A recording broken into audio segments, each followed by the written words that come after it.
très difficile à nourrir.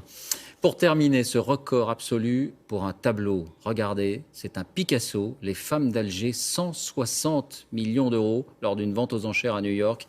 Sa valeur a été multipliée par 6 en quelques années. Comment expliquer cette inflation, cette extravagance?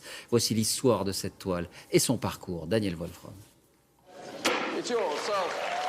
160 millions d'euros en 11 petites minutes d'enchères pour Les femmes d'Alger de Picasso. Ils sont 5 acquéreurs en lice. Un seul renchérit à un tel niveau. Le tableau apparu aux yeux du monde entier, le temps d'une vente, repart se cacher dans une collection privée. En 1955, tout juste peint, Les femmes d'Alger sont exposées à Paris, aux côtés de Guernica et des plus grandes toiles du maître.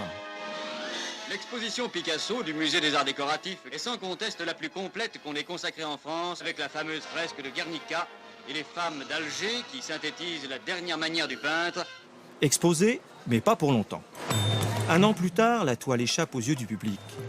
Achetée par les propriétaires de la plus importante collection privée au monde de Picasso, les époux Gans. Des New-Yorkais, des passionnés qui vivent au milieu de leur tableau. Mais en 1997, la toile refait surface. Les femmes d'Alger, version O. Pour régler les frais de succession, les enfants Gantz mettent en vente Les femmes d'Alger, adjugées 28 millions d'euros. Déjà une performance, c'est le triple de son estimation. Mais cette fois, l'acquéreur reste anonyme. Un milliardaire saoudien de Londres, dit-on. La toile ne réapparaît qu'en 2008, prêtée au Louvre. Elle côtoie celle du maître de Picasso, Eugène Delacroix. Sa notoriété ne fait qu'augmenter sa valeur. Hier à New York, elle est adjugée 6 fois plus cher que lors des précédentes enchères. Voilà, merci de nous avoir suivis. Vous